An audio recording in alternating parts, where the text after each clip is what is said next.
오늘은 금수저들이 지배하는 한국 사회, 베데스다 목가 그리고 예수라는 주제를 한번 생각을 해보도록 하겠습니다. 요한복음 5장에 기록되어 있는 베데스다 연못가의 38년 된 병자 치유 사건을 읽으면서 한국 사회와 연관해서 생각할 수밖에 없습니다. 극우파와 극좌파가 몫을 높이는 한국 사회, 그리고 수많은 정치적인 사건들을 제3자 입장에서 묵묵히 지켜보면서 많은 생각들을 하게 됩니다. 그리고 그러한 사회 속에서 신앙생활하는 크리스천들의 현주소를 또 고민할 수밖에 없습니다. 매일같이 분주하고 바쁜 인생을 살아갈 수밖에 없는 신자들에게 과연 이 치열한 경쟁사회 속에서 궁극적인 행복은 무엇이겠습니까? 크리스찬들은 어떻게 살아가야만 할까요? 때로는 눈물 흘릴 수밖에 없는 이 세상의 고통스러운 삶 가운데 신자가 추구하는 그 궁극적인 위로가 뭐라고 생각하십니까? 소망 없는 세상 속에 사는 신자들에게 과연 유일한 희망은 무엇일까요? 하루하루를 살기 버거운 삶의 한복판에서 크리스천들이 무너지지 않고 절망하지 않고 붙들어야 할 소망은 도대체 어디에 있을까요? 요한복음 5장의 이야기는 고통받는 사회와 고통을 당하는 인간을 찾아오신 하나님의 얘기를 기록하고 있습니다. 특별히 병든 사회를 치유하시는 하나님이신 예수 그리스도를 독자들에게 소개하고 있죠. 요한복음 5장의 본문은 안식일에 예수께서 베데스다 연못을 방문하시고 38년 된 병자를 고치시는 표적을 기록하고 있습니다. 이 치유 이야기는 요한복음서에 선별되어 기록된 7개의 표적들 중에 하나죠.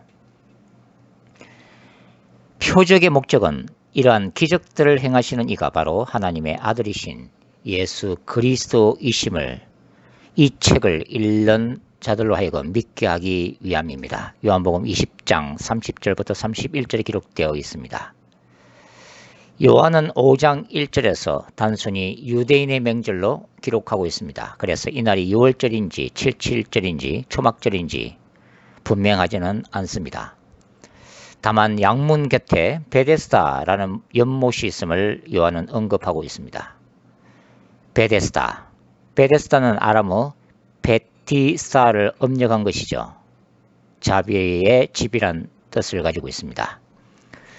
고고학자들은 이 연못이 원래 샘이나 가늘천이 아니라 주전 200년경 마카비 시대에 처음 만들어졌고 후에 예루살렘 성전 제사에 바쳐지는 양이나 염소들을 깨끗하게 씻기 위한 목적으로 헤롯 대왕이 건축한 인공적인 빗물 저장 장소라고 주장합니다.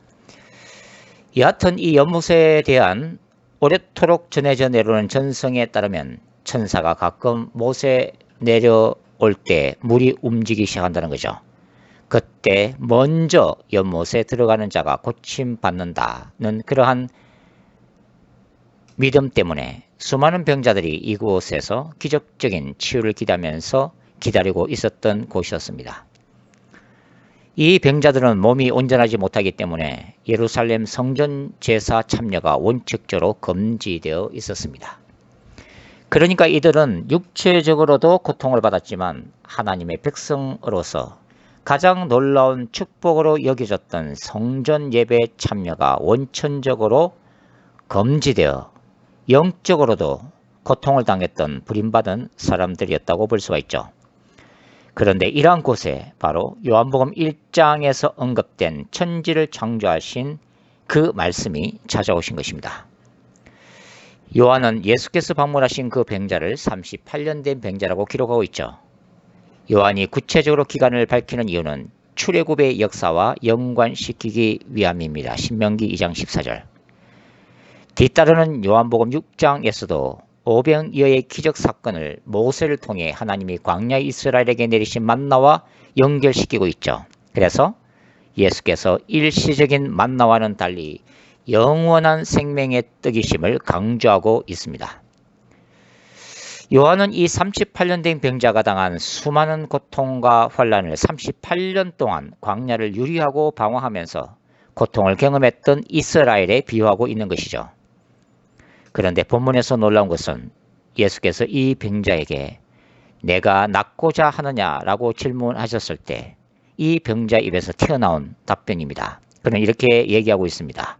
주여, 물이 동할 때에 나를 못에 넣어줄 사람이 없어 내가 가는 동안에 다른 사람이 먼저 내려가나이다. 병자의 이 말은 자기가 속한 부조리한 사회를 향해 부르짖는 하소연이자 고발이며 절규의 외침입니다. 이 말에 담긴 연못의 실체야말로 자비의 집으로 알려진 베데스다 사회에서 일어나고 있는 비극적인 실상인 셈이죠. 즉 자비의 집에서는 인간 사이에 어떠한 자비도 일어나지 않았다는 것을 고발하고 있는 것입니다. 특히 하나님을 예배하는 안식일에는 타인을 향한 어떠한 자비 행위도 금지되어 있다고 하는 거죠. 기가 막힌 아이러니가 아닐 수가 없습니다.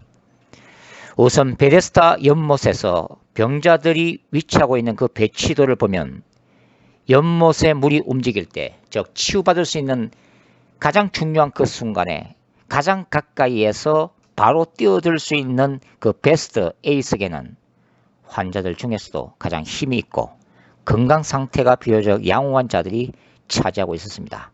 그 다음 B석에는 그 다음 상태의 환자들이 자리 잡고 있겠죠. 그리고 본문의 38년 된 병자와 같이 중증 환자들은 연못에서 멀리 떨어진 C석에 자리 잡고 있을 수밖에 없는 사회, 그것이 바로 베데스다 목가라고 상징된 부조리한 사회인 거죠. 그러니까 이 연못을 지배하고 있는 생존 원리는 힘과 능력의 논리입니다. 그리고 이곳에 있는 사람들을 움직이는 그 사람들의 정신세계를 지배하고 있는 이데올로기는 철저한 이기주의와 자기 중심성이라고 말씀드릴 수가 있습니다. 천사가 이 연못에서 사람들을 고쳐주는 가장 중요한 조건이 가장 먼저 뛰어드는 바로 그 한 사람이었기 때문이죠. 따라서 이 연못에서의 생존 경쟁은 그야말로 치열할 수밖에 없었습니다. 물고 뜯는 무서운 경쟁사이죠. 바로 오늘날의 자본주의 세계의 속성이고 헬 조선으로 알려진 한국 사회의 실상인 셈입니다. 누구든지 성공하려면 다른 사람을 짓밟고 일어서야 합니다. 이런 사회는. 그리고 기회가 오면 오직 나만이 그 기회를 잡고 줄을 잘 서야만 성공하는 사회인 거죠. 정치권이든 검찰의 세계든 일반 기업의 세계든 아니 신학교의 교수 사회에서조차 통용되는 일반 원리입니다. 이 원리를 거부하는 사람들은 이 지구를 떠날 수밖에 없죠. 자, 다시 베데스다 목가로 돌아가 보도록 하겠습니다. 이 베데스다 목가에서는 안식일에 다른 환자를 도와주는 일은 일체 금지되어 있었습니다. 안식일에 일어나서 침상을 들고 다니는 행위는 안식일 준수 규정을 어기는 일로 간주되었기 때문이죠. 따라서 설령 자비가 풍성한 그 누군가가 이 38년 된 병자를 도와서 자리를 이동하려고 해도 안식일에는 하나님의 영광을 위한 그 일을 도무지 행할 수가 없었습니다. 이러한 안식일 규정은 당시 예루살렘 성전 제도와 유대인들의 삶을 지배했던 율법의 최고 결정기관인 사네드린 공의 권세에 속한 것이었다는 것을 기억하십시오. 제사장들과 바리새인들은 그들의 종교 권력을 통해 이 베데스다 연못의 병자들까지 그들의 영향력 아래 지배하고 있었다는 얘기죠. 말하자면 그 당시의 성전 제도와 사네드린 공의회는 일반 유대인들뿐만 아니라 베데스다 목가의 병자들까지 착취하고 억압했던 사회 부조리의 상징이자 지배 권력층의 추악한 탐욕의 상징이었던 것입니다. 영화 내부자들을 보면 정치계와 검찰 세계의 부조리한 현실과 비정함을 그대로 보여주고 있습니다. 어떤 사회든지 금수저들은 그들만의 카르텔을 구성하죠. 그리고 자신들의 정치적 권력과 경제적 이익을 위해 서로 금수저끼리 협조함으로써 이 세상의 지배자로 자리를 굳히고 공존합니다. 그리고 그들은 세상을 화려하게 지배하죠. 그들의 지배를 받는 어두운 지하 세계에는 흙수저들로 불리우는 평범한 서민들과 가난한 사람들이 존재하고 있습니다. 이런 세상에서는 결코 흙수저들이 인간 대접을 받을 수가 없죠. 그런 세상에서 흙수저들이 뭔가 자리를 차지하기 위해서는 어떤 식으로든 금수저 밑에 기생해야만 합니다. 최근 나온 봉준호 감독의 영화 기생충이 그런 세상을 적나라하게 보여주고 있음에 다들 동의하고 있죠. 사회적 금수저에 해당하는 박 사장 내에 기생하는 두 가정이 등장합니다. 반지하에서 살던 송광호의 기택 가족과 박 사장 지하실에 숨어 살던 가정부 문광의 바로 남편이죠. 슬픈 현실은 금수저 가정에 기생하는 흙수저 가정들끼리 어려울 때마다 힘들 때마다 서로 위로하고 껴안고 협조하고 도우며 사는 것이 아니라 서로가 살아남기 위해 자기들끼리 죽이고 죽는 짓밟고 짓밟히는 치열한 전쟁이 일어나고 있다는 사실입니다. 본문에서 예수께서 안식일에 그들이 정한 안식일 규정을 깨뜨리고 이 38년 된 병자를 고친 것은 그러므로 사내들인 공회의 종교 권력과 기득권에 정면으로 도전하는 행위였던 셈입니다.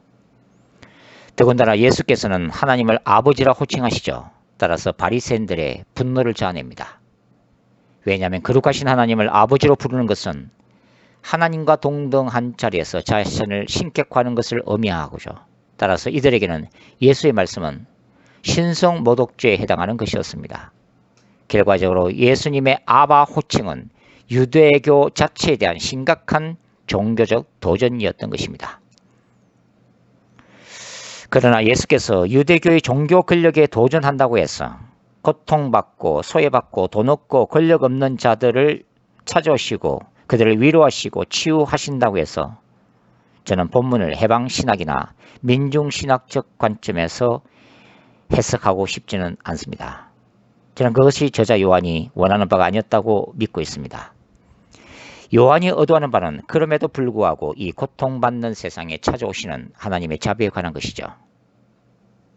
이 연못에 오면 누구나 고침받는 것으로 알려진 전성은 말하자면 이 연못을 이상적인 유토피아 사회로 선전하는 것과 같습니다. 그래서 누구라도 이 세상에서 고통받는 자들은 이 연못을 전국 각지에서 찾아오게 돼 있고 오랜 세월이 지나도 언젠가는 나도 고침받겠지. 언젠가는 나도 잘 살게 될 거야. 흙수저인 나도 언젠가는 금수저가 될 거야 라고 기대하며 그 자리를 떠나지 않습니다. 봉준호 감독의 기생충의 마지막 장면이 금수저는 영원히 금수저고 흙수저는 영원히 흙수저다 라는 메시지를 던지고 있죠. 이 38년 된 병자도 그런 사람들 중에 한 사람이었다는 것입니다. 오늘날도 새로운 대선 후보가 나타나면 언제나 희망에 찬 공약을 내세웁니다. 그리고 자기가 대통령이 되면 마치 이 땅을 이상적 유토피아를 건설할 것처럼 정의와 공의가 넘치는 것처럼 성실한 사람이 땀 흘린 만큼 그 열매를 맛볼 수 있는 사회가 될 것처럼 떠듭니다. 그러나 그 결과는 언제나 역시나 실망뿐이죠. 죄악된 이 땅에서 인간이 만드는 유토피아 건설은 근본적으로 불가능하기 때문입니다. 어떠한 과학기술도 어떠한 이데올로기도 어떠한 초자연적인 운동들도 결코 인간들의 눈에 맺힌 눈물을 닦아줄 수는 없다는 것입니다. 하나님의 나라의 능력으로 오시는 오직 한 분 예수 그리스도만이 모든 인간의 궁극적인 치유자이며 희망인 것입니다. 38년 된 병자는 적어도 본문을 통해서 알 수 있는 바와 같이 하나님의 자비를 구한 적도 없고 간절히 예수께 고쳐줄 것을 요청한 것도 아닙니다. 예수께서 의도적으로 베데스다 목가를 찾아가셨고 가장 고통받는 자들 중에 하나인 이 38년 된 병자를 그분의 자비로 치료해 주신 것입니다. 주님이 이 병자에게 원하셨던 것은 딱 한 가지입니다. 그것은 본문 5장 14절에 기록되어 있는 바와 같이 더 이상 죄를 짓지 말라입니다. 더 이상 죄를 짓지 말라. 다른 말로 더 이상 다른 사람의 피눈물을 흘리게 하지 마라. 더 이상 갑질하지 마라. 더 이상 금수저로 네 자신만을 위해서, 네 탐욕만을 위해서, 네 배를 위해서만 살지 말라 하는 것이죠. 요한이 강조하는 것은 사회 구원 이전에 먼저 개인적인 구원입니다. 개인적인 구원 없이 사회 구원은 무의미하기 때문이죠. 요한의 강조점 중에 하나는 하나님과 인간과의 올바른 관계 형성입니다. 하나님과 인간을 갈라놓는 유일한 장벽은 인간의 사회적 신분이나 돈의 유무가 아니고 성별의 차이도 아니고 능력의 유무도 아닙니다. 바로 죄의 문제입니다. 저는 봉준호 감독의 기생충의 가장 근본적인 문제는 영원한 부유층과 영원한 극빈층, 금수저와 은수저들의 갈등과 대결 구도가 아니라, 그렇게 주어진 운명의 틀이 아니라 바로 금수저든 흑수저든 내면 속에 존재하는 죄악된 인간 본성, 바로 죄의 문제라고 생각하죠. 요한복음 안에서 강조되는 것은 바로 아버지 하나님과 아들 예수와의 친밀함입니다. 예수께서도 제 아들에게 이것을 요구하셨죠. 대표적인 것이 요한복음 15장의 포도나무와 가지 비유입니다. 우리가 본문을 읽을 때 생각할 수 있는 중요한 신학적 질문은 이것입니다. 왜 예수께서 그 많은 병자들을 다 고쳐주시지 않고 단 한 명 이 38년 된 병자만 고쳐주시는가 하는 것입니다. 다른 복음서에 따르면 예수께서는 가시는 곳마다 만나는 모든 병자들을 불쌍히 여기시고 다 고쳐주셨기 때문입니다. 요한은 38년 된 병자 단 한 사람만이 이 베데스다 목가에서 치유받은 이유를 19절과 20절에서 다음과 같이 설명하죠. 그러므로 예수께서 그들에게 이르시되 내가 진실로 진실로 너에게 이르노니 아들이 아버지께서 하시는 일을 보지 않고는 아무것도 스스로 할 수 없나니 아버지께서 행하시는 그것을 아들도 그와 같이 행하느니라. 아버지께서 아들을 사랑하사 자기가 행하시는 것을 다 아들에게 보이시고 또 그보다 더 큰 일을 보이사 너희로 놀랍게 여기게 하시리라. 주님은 그분의 깊은 기도 가운데 하나님과 끊임없이 소통하셨습니다.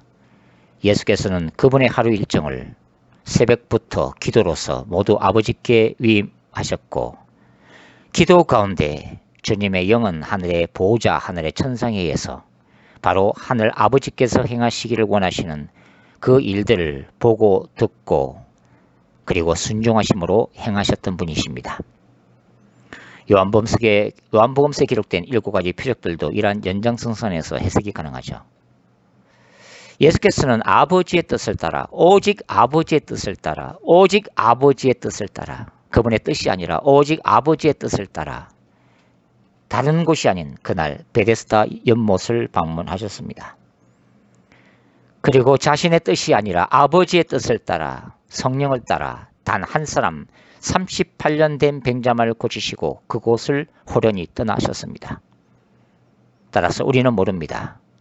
왜 이 병자만을 하나님이 고치시기를 원하셨는지. 그것은 아마도 이 갑절하는 사회, 부조리와 탐욕과 불의와 슬픔과 파괴와 고난과 가난과 질병과 죽음이 가득한 세상에서 우리가 왜라고 질문할 때 우리가 던질 수 있는 답변이죠. 우리는 모릅니다. 왜 하나님께서 이러한 사회를 허락하셨는지. 마찬가지로 왜 어떤 사람은 고침을 받고 왜 어떤 사람은 고침을 받지 못하는지 우리는 알지 못하죠. 왜 때로는 하나님의 사람들 가운데 기적이 일어나고 왜 어떤 경우에는 선교지에서 그토록 헌신했던 선교사님들의 가정에 교통사고가 일어나는지, 왜 죽음의 사건이 일어나는지, 왜 그때 고통받을 때 하나님은 침묵하시는지 우리는 알지 못합니다. 그럼에도 불구하고 우리는 요한이 전하고자 하는 한 가지 사실만은 분명히 말할 수가 있죠. 하나님은 고통받는 자들의 소리를 들으시고 고통받는 그곳을 찾아오신다는 사실을요. 주님은 치유하시며 위로하시는 하나님이심을 말입니다. 세상을 말씀으로 창조하신 그분이 세상을 또한 구원하시며 치유하시는 분이심을 우리는 믿습니다. 베데스다 목가 이야기가 기록되어 있는 요한복음의 신학 이야기를 짤막하게 말씀을 드리고 마무리하죠. 요한복음 신학의 중요한 주제 중에 하나는 요한복음서 전체에 나타난 반유대주의라고 말씀을 드릴 수가 있습니다. 학자들에 따르면 이러한 주제는 주 70년 이후 90년경에 발생한 요한 공동체와 유대교의 갈등과 투쟁을 그 배경으로 하고 있습니다. 유대교는 요한 공동체를 박해하기 시작했고 유대교의 해당으로부터 이들을 축출하기 시작했습니다. 이러한 갈등과 투쟁사항은 예수 그리스도와 유대교와의 갈등사항으로 거슬러 올라가고 있습니다. 요한복음 1장은 요한복음 전체를 여는 서론이자 중요한 신학적 모티브가 되죠. 즉 태초에 천지를 창조하신 말씀이 성육신하여 이 땅에 오셨고 그분의 영광을 드러내셨습니다. 요한복음 1장 1절부터 14절이죠. 요한복음서에 기록된 7개의 표적 사건들은 창조주이신 그 말씀이 인간의 육신을 입고 이 땅에서 드러내신 하나님의 영광에 대한 증거적 사건들로 나타납니다. 말씀으로 오신 예수는 빛이요 생명이십니다. 그러나 이 빛과 생명을 바리새인들은 영접하지 않고 거부하고 대적하기 시작합니다. 이들은 요한복음 안에서 빛을 대적하는 어둠으로 묘사됩니다. 1장 5절. 요한복음서 안에서는 빛과 어두움, 영과 육, 진리와 거짓이 서로 날카롭게 대조되고 있죠. 빛이요 영이시요 진리신 예수에 비해 타락한 성전 제도와 진리의 눈먼 영적 소경들인 바리새인들은 정반대로 어둠이요 육이요 거짓에 속한 자들입니다. 요한은 눈에 보이는 우주 창조를 묘사하는 창세기 1장의 역사를 인간의 영 안에 새로운 생명을 불어넣는 구원의 역사, 즉 영적인 천지 창조 사역으로 재해석하고 있음을 유의하십시오. 즉 하나님의 천지 창조 사역에서 땅이 혼돈하고 공허하며 흑암이 깊음이 있는 혼돈된 창조 이전 세상처럼 타락한 유대교와 바리새인들의 예수를 향한 대적과 살해 음모도 그러한 혼돈과 어둠에 속해 있다는 것입니다. 천지를 창조하실 때 하나님 아버지께서 말씀하시고 말씀이신 그리스도의 창조사역과 창조세계를 운행하시며 역사하시는 성령은 요한복음서 안에도 강조되고 있습니다. 예수님은 늘 창조주 되신 하나님 아버지와의 친밀한 관계를 끊임없이 드러내시며 피조세계에 생명을 불어넣으신 성령의 사역 또한 강조하고 있습니다. 그 성령은 보혜사로서 제자들을 진리로 깨닫게 하시고 죄를 깨닫게 하시는 성령이시죠. 요한복음서를 연구한 학자들은 요한이 가르침을 중심으로 했던 요한 공동체를 성령과의 개인적인 체험을 강조하는 카리스마적인 신비적 공동체로 규정하고 있습니다. 빛으로 오신 예수님은 태초에 혼돈된 세계에 빛을 선포하신 하나님처럼 바리새인들로 대표되는 이 어둠의 세력과의 논쟁에 있어서 그분의 진리를 계속 빛 가운데 드러내십니다. 그리고 그 가운데 그분이 맡으신 종말론적인 거룩한 전쟁을 진리 선포를 통해서 그리고 기적들을 통해서 계속 수행하시죠. 요한은 요한복음서의 서두에서 예수께서 이 어둠의 권세의 중심지로서의 예루살렘 성전을 허물어 버리라고 말씀하시는 예수님의 말씀을 기록합니다. 그리고 마침내 바리새인들의 아비는 마귀임을 요한복음 8장 44절에 언급함으로써 양자 간의 갈등이 극도로 고조되고 있음을 기록하고 있죠. 바리새인들과의 논쟁 자체가 하나의 영적 투쟁인 셈입니다. 그러나 요한이 1장 5절에서 기록한 것처럼 어둠은 빛의 영광을 알지 못할 뿐만 아니라 이기지도 못합니다. 예수님은 어둠의 권세에 의해 십자가에 달리시지만 부활하심으로 이 빛과 어둠의 투쟁에서 마침내 승리하시죠. 십자가상의 종말론적 거룩한 전쟁의 승리가 본격적으로 선포되는 순간인 거죠. 요한복음서에서 예수님은 요한복음 3장에 물과 성령으로 거듭나는 구원의 역사를 가르치심으로부터 시작하여 마침내 십자가에 달리심으로 인간을 위한 구원을 완성시키십니다. 창세기 2장 1절에서 하나님이 천지 만물의 완성을 선언하신 것처럼 요한은 다른 복음서와는 달리 십자가에서 예수께서 다 이루었다라는 말씀을 기록함으로써 그리스도를 통한 영적인 천지 창조 또한 끝이 났음을 기록하고 있습니다. 요한복음 19장 30절이죠. 우리가 살고 있는 이 세상은 돈과 권력과 섹스로 대표되는 사회적 우상들을 향해 집요하게 경쟁하는 사회입니다. 이 세상은 돈이면 무엇이든지 만들어낼 수 있다는 만모니즘이 지배하는 사회고 스스로 신으로 군림할 수 있는 정치, 종교, 권력이 지배하는 사이고 성적 자유라는 강한 유혹과 성접대로 얼룩져 있는 죄악으로 가득 찬 세상입니다. 이런 세상 속에서 온갖 죄악된 유혹들을 날마다 뿌리치며 오직 주 예수님만을 의지하고 바보처럼 살아가는 크리스찬들은 생존을 위한 힘겨운 거룩한 전쟁을 치르며 살아가는 존재들이죠. 그런 과정 가운데 하나님의 자녀들은 끝없이 절망하고 상처를 받습니다. 때로는 무능력하기도 하죠. 우리는 입으로는 정의와 공의와 긍휼을 추구하는 사회, 인간이 존중받는 유토피아 세계라는 아름다운 이름을 가졌지만 여전히 온갖 부조리와 금수저들의 권력만이 지배하는 사회, 정치, 경제 권력 배후에 존재하는 사탄적 활동이 역사는 현대적 베데스다 사회 속에서도 그럼에도 불구하고 오직 예수만을 바라보고 살아가야만 합니다. 예수님만이 유일한 희망이기 때문이죠. 언젠가는 인간의 모든 죄악과 악의 권세가 심판을 받는 그날이 도래할 것입니다. 그리고 주님은 하나님의 뜻대로 살아가기 위해 이 땅에서 눈물을 흘린 그분의 자녀들을 영원히 위로해 주실 것입니다. 그분을 위한 마지막 때의 거룩한 전쟁을 수행한 바로 저와 여러분을 위해서 말입니다.